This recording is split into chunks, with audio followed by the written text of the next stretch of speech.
Hello friends, welcome to another week of Creo.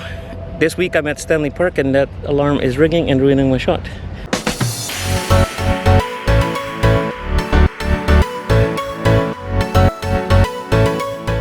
Hello friends and welcome to another week of Creo. Today I'm at Stanley Park, downtown Vancouver, and we're talking about the garden.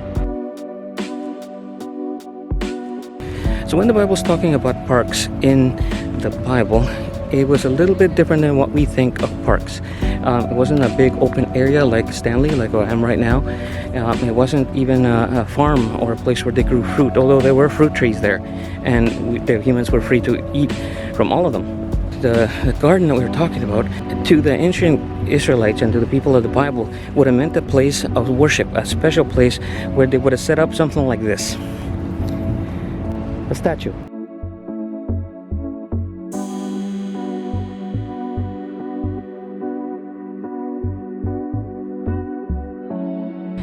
But they would set up a statue in the middle of the garden, and these gardens were usually kept inside of temples or even in the palaces of kings. Now when a statue like the one behind me was set up, it was more to give honor to a certain god, and I'm using God as little g god, not big G god.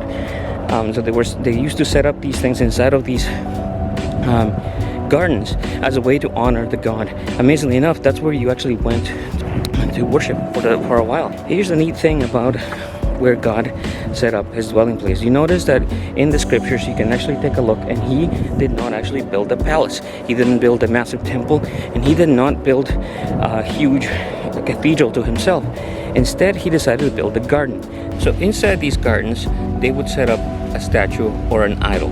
Now this could have been made out of wood, or it would have been made out of stone, or sometimes precious stones. It really depended on how rich the nation was or the king was that wanted to honor, and how much they wanted to offer this god.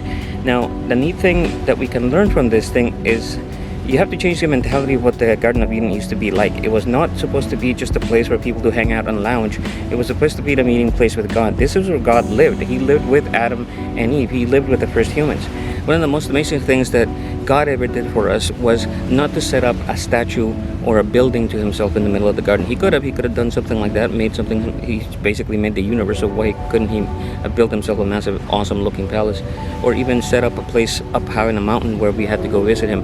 That wasn't God's intent. He wanted to live with us. He wanted to be in the same place where we were all the time. He didn't want to be separated from man. As a matter of fact, he made us into his image with a purpose. Remember that I told you that a long time ago they used to set up statues and carvings of the gods that some humans praised at that time.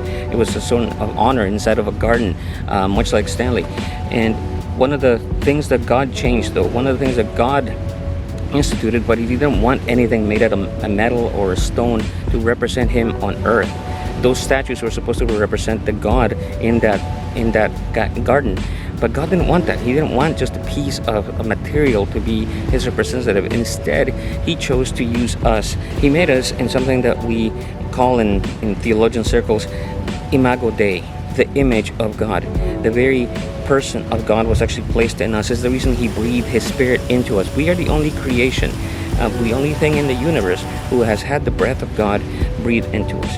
Everything else has life because God gave it life, but us, it was a little different. We were made for a specific purpose. We were made and created to be the image of God on earth, to be his representatives on earth from the beginning, to show his authority and power and mercy from the very start.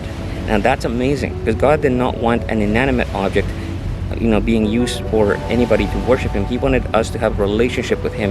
So all of us would have to be, wherever we went, be representatives of God. Later this year, we're going to learn about being pockets of heaven.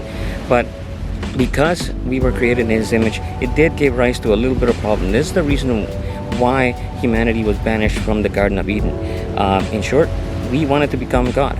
Now we're going to learn about what that means next week when we talk about being banished from the garden. Thanks for listening, guys. Have an awesome time on your cruise. We will see you next week.